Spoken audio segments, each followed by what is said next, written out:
नेहमी सांगत असतो की 350 वर्षापूर्वी मासाहेब जिजाऊ ज्यावेळी पहिल्यांदा पुण्यात आल्या, भाकास भयानक झालेलं पुणं, त्यांच्या लक्षात आलं की इथल्या माणसांच्या हातातलं काम गेलंय, इथली माणसं खचलेत, खचलेली माणसं उभी करायची असेल तर आपण काहीतरी केलं पाहिजे. आणि मासाहेब जिजाऊंच्या लक्षात आलं की कुरुक्षेत्रावरती अर्जुनाला घेऊन ज्यावेळी श्रीकृष्ण कुरुक्षेत्रावरती आला आणि अर्जुन ज्यावेळी रथामध्ये बसला तरी अर्जुनाला समोरच आपले सगळे सोबती विरोधात दिसले. अर्जुन घाबरला, शक्तीपात झाल्यासारखं वागायला लागला, रथातनं खाली उतरला, श्रीकृष्णाकडे गेला, भगवान श्रीकृष्णांना सांगू लागला मी लढू शकत नाही, जी माणसं माझ्या सोबत होती तीच माणसं आज माझ्या विरोधात उभारलेत.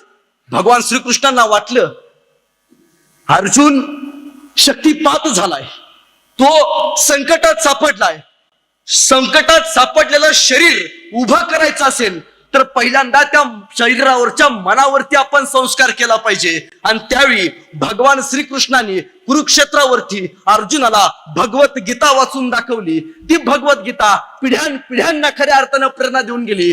त्याच भगवत गीतेचा सार घेऊन ज्ञानेश्वर महाराजांनी आळंदीमध्ये ज्ञानेश्वरी लिहिली. ती ज्ञानेश्वरी आज पिढ्यानपिढ्यांना मार्गदर्शन करते. मासाहेब जिजाऊ पहिल्यांदा आळंदीला गेल्या, ज्ञानेश्वर माऊलींच्या समाधीचं त्यांनी दर्शन घेतलं. दर्शन घेतल्यावरती मासाहेब जिजाऊंनी ज्ञानेश्वरी हातात घेतली, सगळ्या लोकांना ज्ञानेश्वरी वाटली आणि मासाहेब जिजाऊ तिथून थेट या देहूला गेल्या, जगद्गुरु तुकोबारायांना भेटल्या. तुकोबारायांचं कीर्तन सोहळा चालू होता. सोहळा संपल्यानंतर मासाहेब जिजाऊंना बघितलं. तुकोबारायांनी मासाहेब जिजाऊंना नमस्कार केला आणि जिजाऊ सांगत्या झाल्या महाराज आपली वाणी मधाळ पण स्वराज्य निर्माण करायचं स्वप्न बघतोय.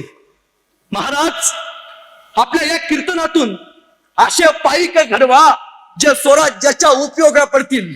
आणि तुकाराम महाराजांनी त्या काळानंतर पाईकाचे अभंग लिहिले आणि त्यातून मातीसाठी लढणारे मावळे पाईक म्हणून तयार केले. कोंढाला लढायला जो तानाजी मालुसरे गेला ना, त्यांच्या सोबत जो शेलार मामा होता, तो शेलार मामा देहू पासून 1.5 किलोमीटर अंतरावरती असलेला शेलारवाडीचा म्हणजे जगद्गुरु तुकोबारायांच्या कीर्तनातनं तयार झालेली ही माणसं स्वराज्याची गाठ बांधण्यासाठी तयार झाली. याचा अर्थ काय? याचा अर्थ म्हणजे प्रबोधनच माणसाला घडवतं, प्रबोधनच माणसाला उभं करतं, प्रबोधनच माणसाला जगण्याचा पर्याय निर्माण करतं आणि प्रबोधनच माणसाला लढण्यासाठी उभारी देतं.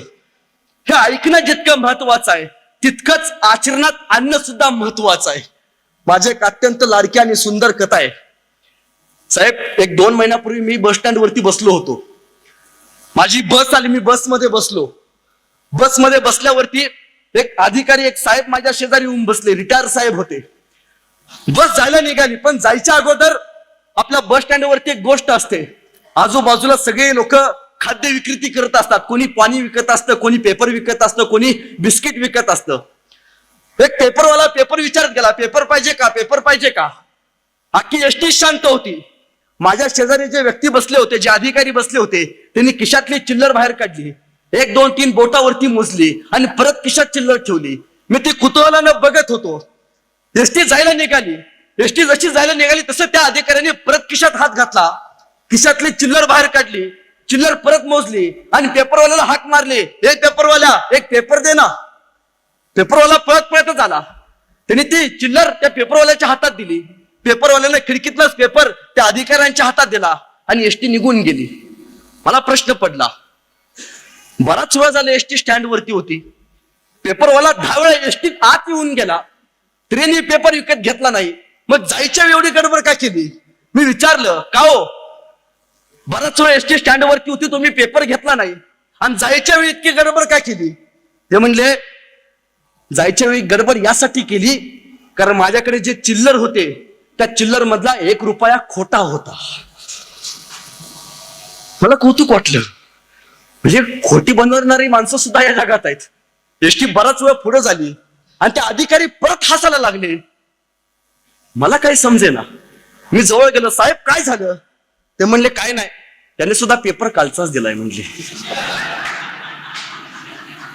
म्हणजे खोटं बनवणाऱ्या माणसांचा या जगामध्ये वावर वाढलेला असताना सुद्धा भूतकाळ वर्तमान काळातल्या लोकांच्या हातावरती ठेवून आपण इथल्या लोकांना संपवायचा प्रयत्न करतोय. पण त्याच काळात त्याच मातीमधली ही बँक आपल्या ठेवीदारांना बंद्या रुपयासारखी आपला ठेवीदार खणखणीतपणे असला पाहिजे यासाठी प्रयत्न करते. याचा मला अभिमान वाटतो. अरे अनेकांची स्वप्न या बँकेने पूर्ण केली असतील, अनेकांच्या लेकींची लग्न या बँकेमुळे झाली असतील, अनेकांचे अपघाताचे प्रश्न या बँकेने सोडवले असतील, अनेकांच्या जीवनात सुख आणि दुःख त्या काळात या बँकेने साथ दिली असेल. ही प्रामाणिकपणा आणि विश्वासार्हता सहकार क्षेत्रात फारशी कुठं बघायला मिळत नाही. ती पहिल्यांदा बुलढाणा अर्बन बँकेमध्ये बघायला मिळते.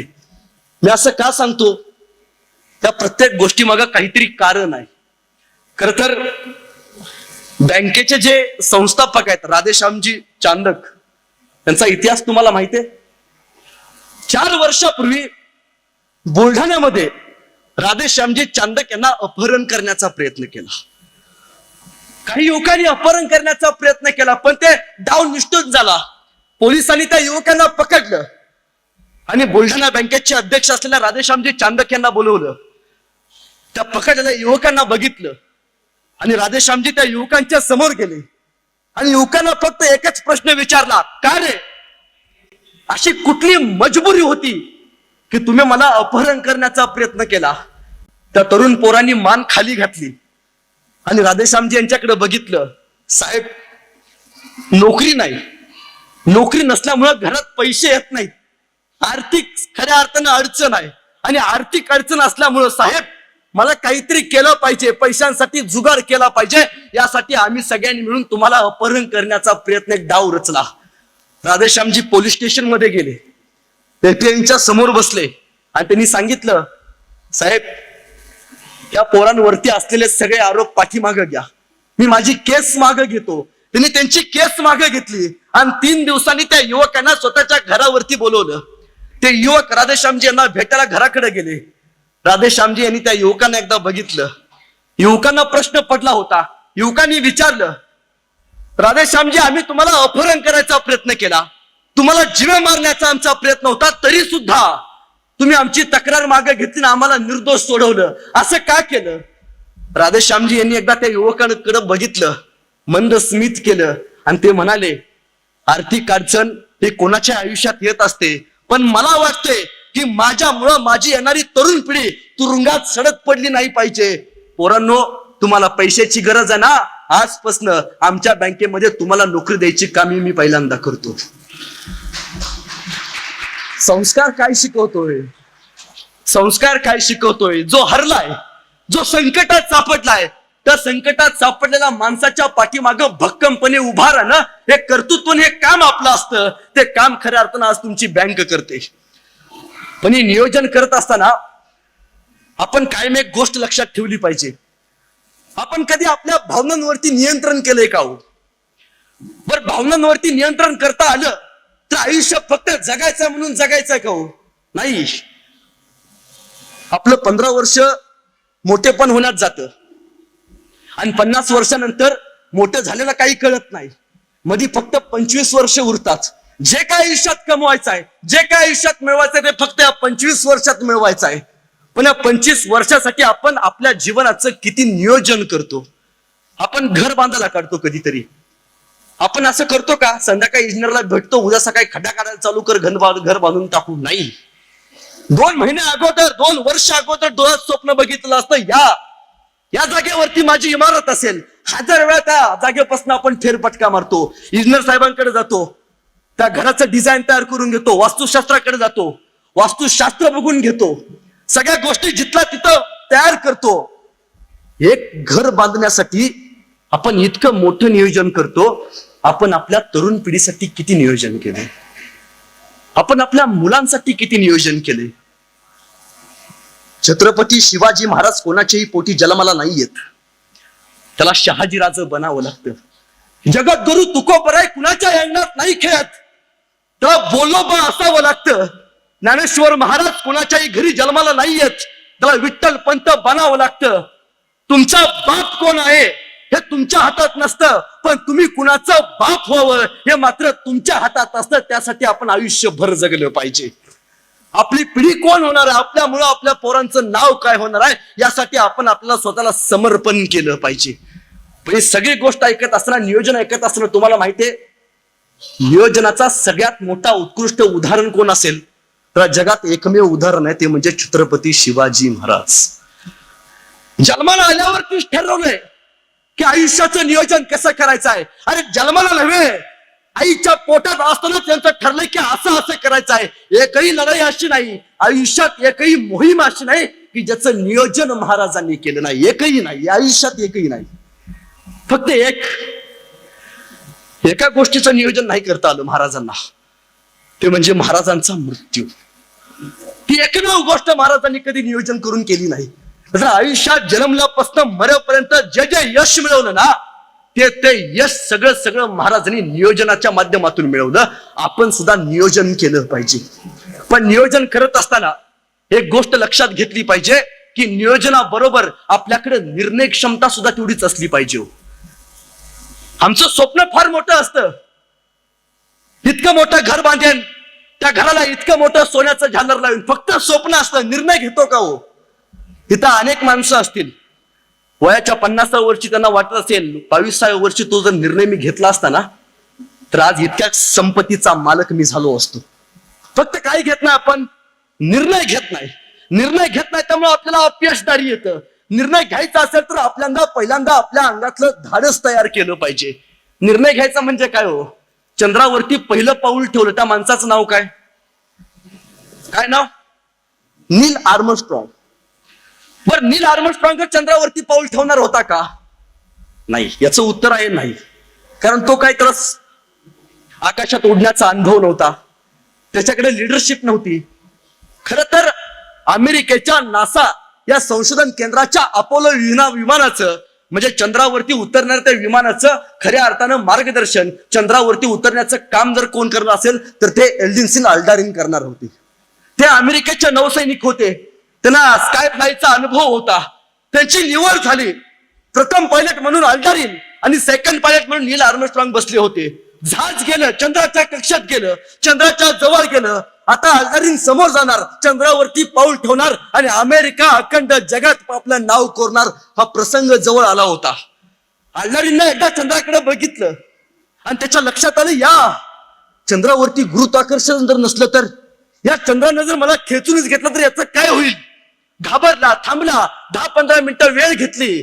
खालनं शिपस्थळावरनं दुसरा संदेश गेला, को पायलट नेक्स्ट म्हणल्यावरती जो 2 नंबरचा पायलट होता तो समोर गेला आणि त्याने चंद्रावरती पहिलं पाऊल ठेवलं. नील आर्मस्ट्रॉंग इतिहासाने त्याची नोंद घेतली.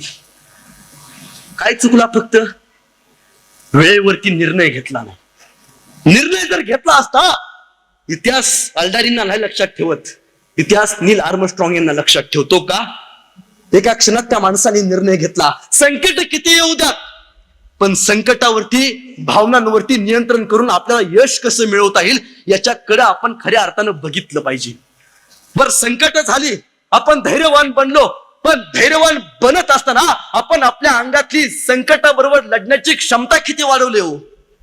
तुम्हाला माहितीये, इथं बसल्या प्रत्येकाच्या अंगामध्ये संकटाबरोबर लढण्याची क्षमता आहेच. तो निसर्गाचाच नियम आहे. निसर्गात तुम्हाला आम्हाला तो नियम देतोच. जन्मताच तो गुण तुमच्या माझ्या अंगी असतो, पण तो गुण आम्ही कधी बाहेर काढत नाही. तो गुण आम्ही बाहेर काढत नाही, त्यामुळे आपल्याला कधी यश मिळत नाही. यश काय मिळत नाही बरं? कारण अंगात असलेलं धाडस आपण कधी बाहेर काढत नाही. अहो बघा ना, एक लहान बाळ असतं, ते रांगत रांगत कोपऱ्यात जातं आणि पळत जाते, त्याला 2-4 धपाट टाकते आणि त्याला सांगते, बा त्या कोपऱ्यात जायचं नाही बरं का.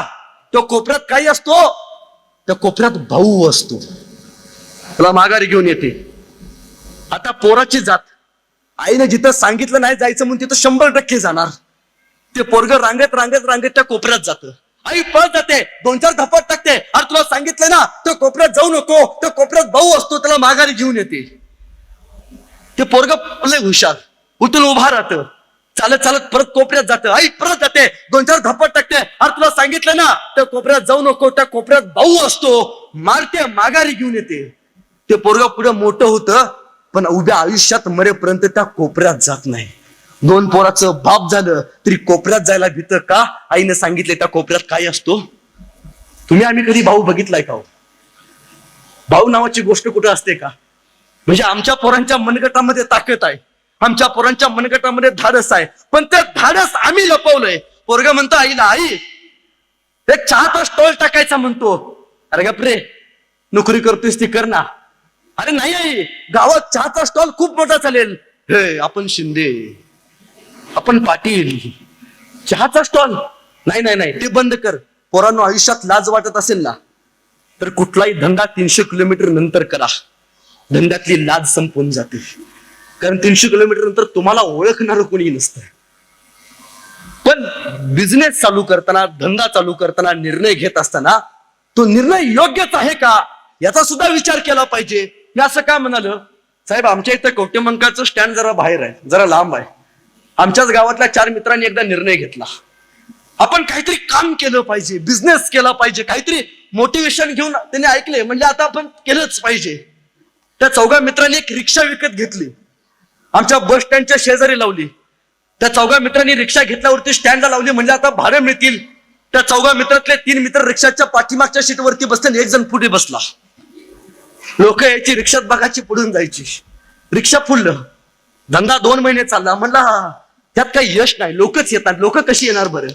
3 लोक तुम्ही मागे बसता आणि 1 लोक पुढे बसता, यश कसं मिळेल बरं धंद्याला? नाही म्हणलं आपण दुसरं काहीतरी केलं पाहिजे. त्याच्या डोक्यात एक कल्पना आली, आपल्या गावात 4 व्हीलरचं पंक्चर कुठे निघत नाही, आपण पंक्चरचं दुकान टाकलं पाहिजे. त्या 4 मित्रांनी पंक्चरचं दुकान टाकलं. 4 महिने झाली, साहेब एकही गिरायक येईना. का?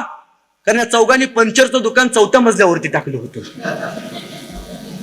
म्हणजे आपण धंदा करतो, आपण बिझनेस करतो, तो बिझनेस सुद्धा त्या तोडीला तोड आहे का? तो निर्णय घेतलेला योग्य आहे का? याचा सुद्धा आपण कधीतरी विचार केला पाहिजे. निर्णय तुम्हाला लढण्यासाठी तयार केला जातो. संकट प्रत्येकाच्या वाट्याला येतात, पण संकटातनं पळ काढू नका. तानाजी मालुसरे जेव्हा कोंढाणा घ्यायला गेले, तानाजी मालुसरे उदयनभाई बरोबर लढायला लागले. उदयभाईने एकच तलवार काढली, तानाजी मालुसरेंच्या हातावरती वार केला. हात तुटला, मराठी सैनिक पळून जायला लागले. तानाजी मालुसरेंनी ढाल हातात घेतली, उदयभानवरती वार करायचा प्रयत्न केला. बळ तोकडं पडलं आणि तानाजी मालुसरे मातीमध्ये शरणागती पत्करले. मराठी सैनिक पळायला लागलं. ज्या दोरीवरनं मराठी सैनिक वरती आलं होतं त्या दोरीकडे पळत गेलं. तानाजी मालुसरे बरोबर असले त्यांचे सूर्याजी पळत गेले. सूर्याजी मामाने हातातला तलवार घेतली आणि दोरीचे दोन्ही दोर कापून टाकले आणि मराठी सैनिकांना सांगितलं, पाठीमागे जावा, तुमचा बाप तिथं मरून पडलाय आणि तुम्ही पळून चाललात. नाही, एकतर लढून मारा, नाहीतर दरीत उड्या टाकून मारा. मराठी माणसांनी लढणं पसंत केलं. हे दुसरे जे दोर आहेत ना आपल्यातले, परतीचे दोर आपण त्याला म्हणतो, ते परतीचे दोर पहिल्यांदा आयुष्यातनं कापून टाकायला शिका आणि आपल्या पोरांना मोठी स्वप्न बघायला शिकवा. पोरांचे दोष शोधण्यापेक्षा पोरांच्यातले चांगले गुण शोधायला शिका. त्या दिवशी आपल्या भागात इतिहास घडवणारी पिढी जन्माला आल्याशिवाय राहणार नाही. पण आम्ही ते करत नाही. आपण फक्त भाव करतो प्रत्येक गोष्टीचा. माझ्या मुलाला हे जमत नाही, माझ्या मुलाला ते जमत. अरे नाही, प्रत्येकानं काही ना काहीतरी यश करून दाखवलंय. आयुष्यात परिस्थिती ही प्रत्येकाची मॅटर करते, यालाही काही कारण नाही. परिस्थिती कशी असू द्या. अहो, अनेक उदाहरण आहेत. डॉक्टर बाबासाहेब आंबेडकर तुम्हाला माहिती असतील. काय परिस्थिती होती बाबासाहेबांची. बाबासाहेब दिव्याखाली, रस्त्यावरच्या दिव्याखाली अभ्यास करायचे. पैसे नव्हते, मित्राचे पुस्तक घ्यायचे, पुस्तक पाठ करायचे. पण असे करायचे, ते पुस्तकातलं कुठलंही पान विचारा, बाबासाहेब आंबेडकरांना पाठ असायचं. त्या बाबासाहेब आंबेडकरांचं आज जग खऱ्या अर्थानं कौतुक करते. काय? फक्त विजडम ठेवलं स्वतःकडे, ध्येय बघितलं, प्रचंड मोठं ध्येय बघितलं आणि त्या ध्येयाकडे कारणीभूत होण्याचा प्रयत्न त्यांनी केला. पण त्यासाठी आपण एक गोष्ट केली पाहिजे. आपण आपल्या पोरांच्या पाठीवरती थाप टाकली पाहिजे. आपण थाप कधी टाकतो का हो? हे कौतुकाची थाप अनेकांना प्रेरणा देऊ शकते.